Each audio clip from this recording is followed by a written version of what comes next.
Hello friend. Sociology with Dhruv Dikshit channel में आज आपके साथ में बात करूंगा श्रद्धा कांड पे। मुकुल श्रीवास्तव हैं, लखनऊ विश्वविद्यालय में आप पत्रकारिता और जनसंचार विभाग के प्रोफेसर हैं। मुकुल श्रीवास्तव ने एक लेख लिखा है, उसमें उन्होंने बहुत कुछ स्पष्ट किया है।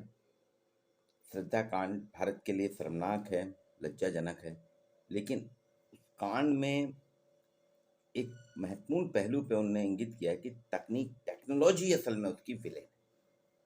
पहली बार टेक्नोलॉजी को विलेन के रूप में देखा जा रहा है।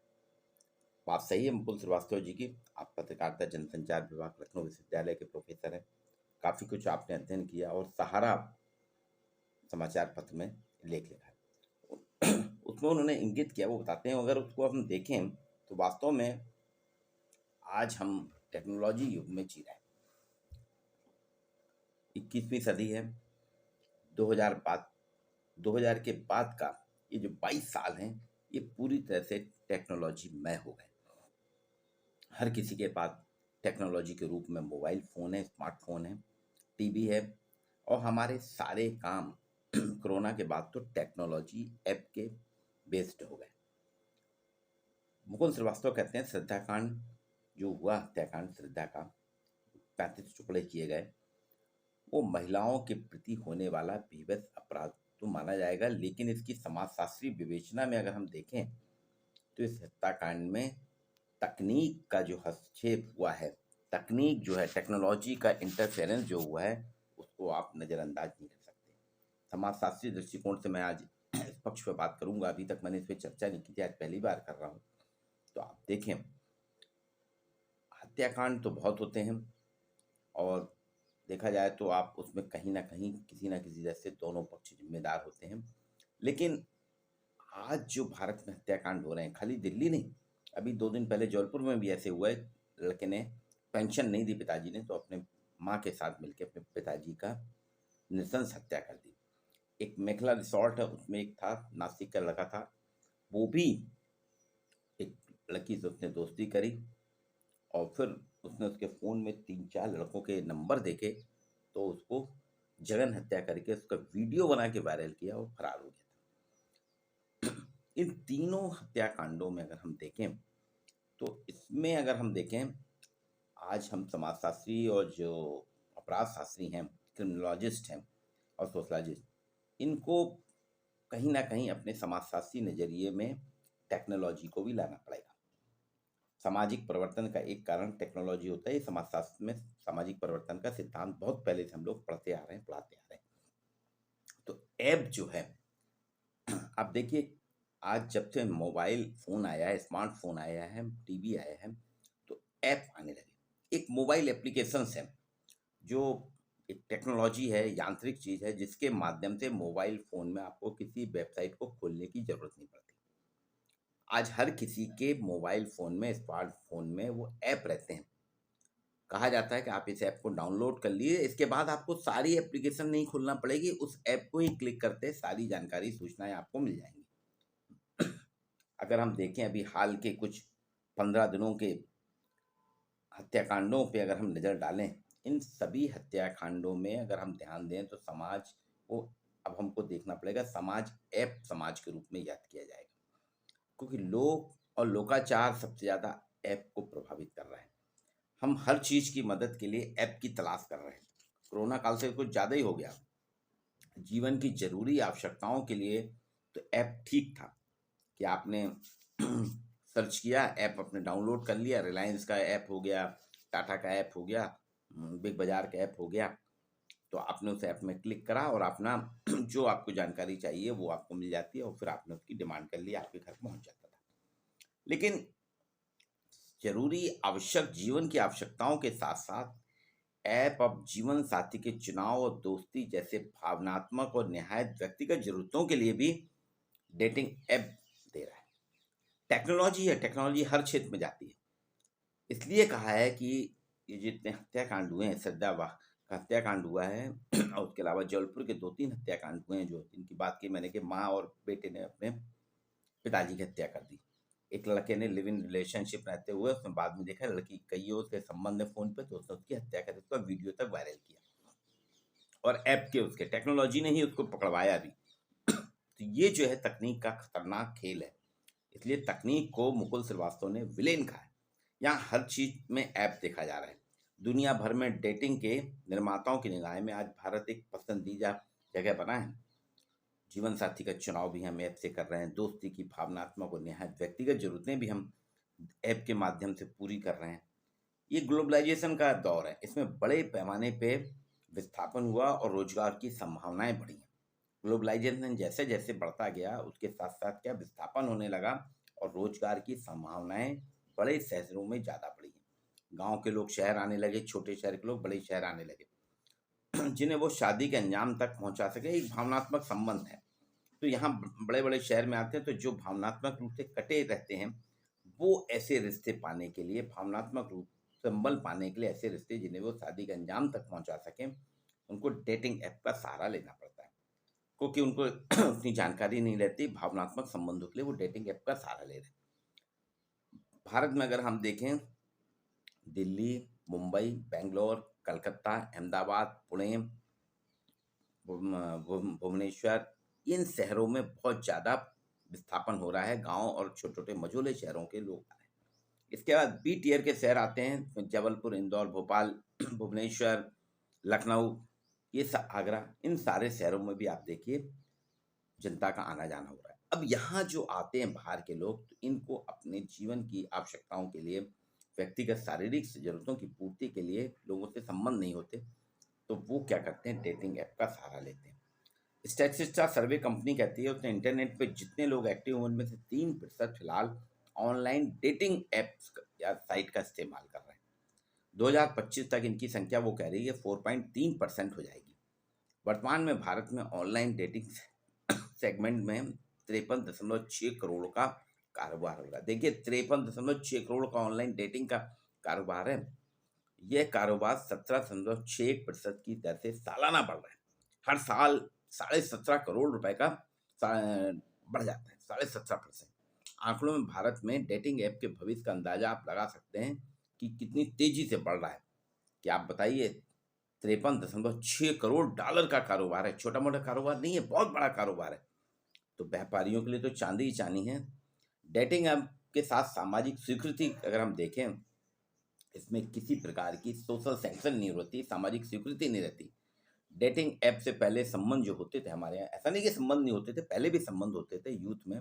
तो पढ़ाई लिखाई करने, मोहल्ले या फिर साथ में काम करते वक्त जो एक दायरा बन जाता था, उस दायरे में उनके काफ़ी कुछ समानता होती थी और भले ही संबंध निजता के दायरे में आते थे, आसपास लोगों को इसके बारे में अंदाजा हुआ करता था, लोग बाग छुप छुपा के मिलते थे, लेकिन ये अंदाजा बात बिगड़ने की सूरत में उनके लिए एक ढाल का काम करता था, परिचित का काम करता था, जो उनको बचाने का काम भी करता था, सुरक्षा का काम भी करता था। लेकिन जब ऐप में आते हैं तो ऐप में सिर्फ वो आपके मोबाइल फोन तक ही संबंध रह जाते हैं। सद्या हत्याकांड अपने आप में बता रहा है कि इंटरनेट की दुनिया में लगातार बिखरने वाली, विचरने वाली युवा पीढ़ी, इंटरनेट की दुनिया में बिखरी पड़ी है युवा पीढ़ी, विचर रही है। युवा पीढ़ी कितनी अकेली होती जा रही है। चैटिंग ऐप के स्क्रीनशॉट वायरल हो जाने की संभावना के चलते इस पर अनौपचारिक अंतरंग चर्चा करने से वो बचते हैं। मिलजुल कर समस्याओं का समझाने का वक्त आज किसी के पास नहीं। भागम भाग भरी जिंदगी है, मिलजुल कर अपनी समस्याओं का सॉल्व करने का वक्त किसी के पास नहीं है। डेटिंग ऐप पर मिले लोगों को एक दूसरे के बारे में कुछ जानकारी नहीं होती। डेटिंग ऐप से जो दोस्ती होती है, संबंध बनते हैं, उसमें किसी को जानकारी नहीं रहती, सिर्फ नाम पता और तस्वीर देखकर मुलाकात होती है। अब देखिए, मैंने कहा ना, पहले मोहल्ले में मेल जोल होता था, स्कूल कॉलेज में दोस्ती होती थी, या कार्यस्थल में काम करते दोस्ती, उसमें कहीं ना कहीं जानकारी दोनों पक्ष की रहती थी। खाली नाम पता आपके चेहरा नहीं रहता था, बाकी आपकी व्यक्तिगत पारिवारिक जानकारियाँ भी उसमें सम्मिलित रहती थी। लेकिन डेटिंग ऐप में तो सिर्फ नाम पता और तस्वीर देखकर मुलाकात हो जाती है, और उन मुलाकातों में जो कुछ दिख रहा है वो कितना असली है इसकी कोई गारंटी नहीं है। आप डेटिंग ऐप में अपने किसी भी नाम से, अपने किसी भी प्रोफाइल से अपना दे दीजिए, कितना असली है कितना नकली है जानना आसान नहीं है। इसकी कोई गारंटी नहीं ले सकता। इसलिए डेटिंग ऐप्स में आने से पहले वेरिफिकेशन नहीं होता, डेटिंग ऐप्स का कोई वेरिफिकेशन नहीं होता, और यही असली समस्या की जड़ है। इसीलिए मुकुल श्रीवास्तव ने कहा, श्रद्धा कांड में समाजशास्त्रियों के लिए उन्होंने चेतावनी दी कि आप लोग सोचिए, समाजशास्त्री विश्लेषण कीजिए कि तकनीक खलनायक बन रही है, तकनीक जो है विलेन बन रही है। और यहीं से आप देखिए आज सारी समस्याएं हो रही, क्योंकि वेरिफिकेशन नहीं होता ना डेटिंग एप्स का। नेटफ्लिक्स पर द टेंडर टेम्परल प्रचित एक फिल्म आई थी नेटफ्लिक्स पर, द टेंडर स्प्लेंडर। ये इसमें बहुत कुछ इसी को बताया गया। इसमें व्यक्ति अपने इंस्टाग्राम अकाउंट के जरिए महिलाओं को ठगता है, क्योंकि डेटिंग रिश्ते में किसी भी चीज़ की जो रहती सब निजी रहती है, उसमें बाहरी नहीं रहती है, अपना निजी रहती है। इसमें रिश्ते भी निजी हो जाते हैं, इसका फिर नाजायज फायदा उठाया जाता है। इसमें असफलता जैसी चीज़ें लोगों को अभिन्न मित्र बनाने में जोड़ती है, संकोच करती है, वो बताते नहीं हैं अगर फेल हो जाते हैं। सोशल मीडिया और डेटिंग ऐप जैसे प्लेटफॉर्म पर अपनी पीड़ा रखना है, मदद मांगना तो दूर की बात है।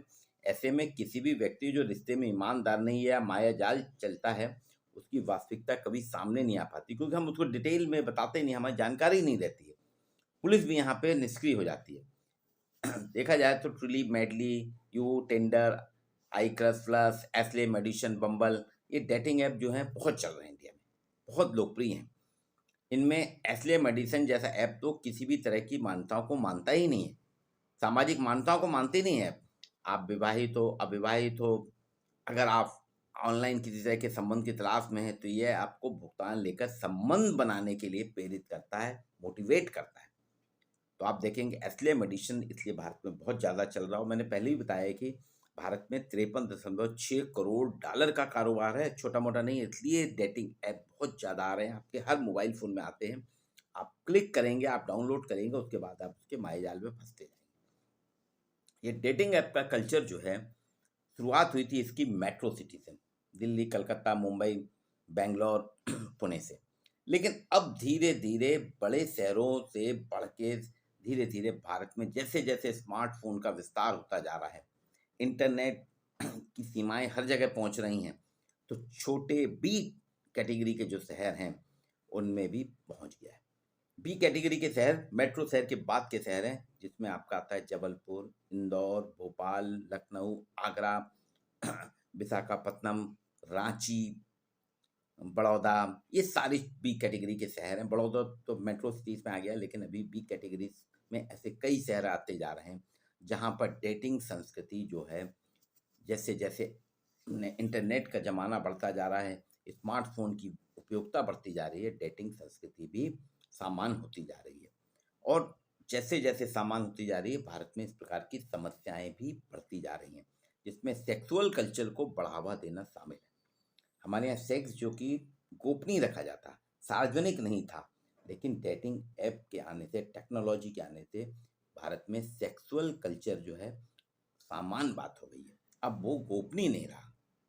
वैश्विक software antivirus company Norton by semantic के अनुसार online dating service app cyber अपराधियों का मनपसंद प्लेटफॉर्म बन चुका है।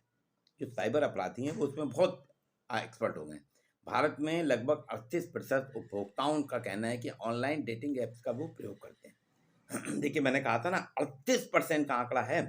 मेट्रो सिटी नहीं, इसमें बी कैटेगरी के सिटीज शामिल हो गए 38%। और जैसे जैसे स्मार्टफोन की पहुंच नीचे जाती जाएगी, तो सी कैटेगरी के शहर के साथ साथ गांव में भी ये डेटिंग संस्कृति पहुंचेगी। और आप सोच सकते हैं उसके कितने खतरनाक परिणाम होंगे, क्योंकि सेक्सुअल कल्चर जो है सामान्य संस्कृति बनता जा रहा है। 64% महिलाएं और 57% पुरुषों ने सुरक्षा संबंधी परेशानियों का सामना किया। ये बता रहे हैं, आपको कोई फॉलो कर रहा है, आपको पहचान चोरी होने के डर से उत्पीड़ित तो हैं आप, तो आपके लिए खतरा है। आप अपने मोबाइल फ़ोन से डेटिंग ऐप जो है, कोशिश करें अपने परिवार में अपने बच्चों को, अपने युवाओं को, अपने साथियों को अगर कोई है, उनको बताने का प्रयास करें। डेटिंग ऐप जो है सिर्फ छलावा है, ये कहीं ना कहीं आपकी ज़िंदगी को तबाह करेगा। डेटिंग ऐप्स की जगह जो पारिवारिक हमारे यहाँ रिश्ते होते थे, घर परिवार में होते थे, उनसे आप रिश्ते करेंगे, मैरिज बनाएंगे, वैवाहिक संबंध करेंगे, उसमें कहीं कहीं ना कहीं वैधानिकता रहती है, संबंधों की आड़ रहती है, परिचितों का दबाव रहता है। लेकिन आपने स्वतः अपने संबंधों की ओर बढ़ने के लिए कदम बढ़ा रहे हैं, तो ये डेटिक ऐप जो हैं कितने खतरनाक हो सकते हैं, इसकी बानगी अभी एक श्रद्धा हुई, जबलपुर का मेखला रिसॉर्ट हत्याकांड हुआ। तो ये धीरे-धीरे इसमें टेक्नोलॉज़ी ही मिल रही है। जहाँ भी जितने भी अभी घटनाएँ हुई हैं, अपराधों का अगर हम समाजशास्त्रीय विश्लेषण करें, तो समाजशास्त्रीय विश्लेषण में टेक्नोलॉजी एक खलनायक के रूप में आ रही है, टेक्नोलॉजी एक प्रमुख किरदार निभा रही है। इसलिए मुकुल श्रीवास्तव ने जो कहा था कि तकनीक असली खलनायक है, बिल्कुल सही कहा था। इसी पे आपके साथ आज मैंने चर्चा की कि टेक्नोलॉजी का हम उतना ही उपयोग करें जो हमारे लिए आवश्यक है। अगर ज़रूरत नहीं है, तो टेक्नोलॉजी का बिल्कुल भी उपयोग ना करें। आपको वीडियो कैसा लगा? आप कमेंट्स बॉक्स में अपने कमेंट्स करिएगा। मेरे चैनल को लाइक कीजिए, सब्सक्राइब कीजिए। आपको ऐसी ही नई-नई जानकारियाँ मिलती रहेंगी। आज के लिए इतना ही। नमस्कार।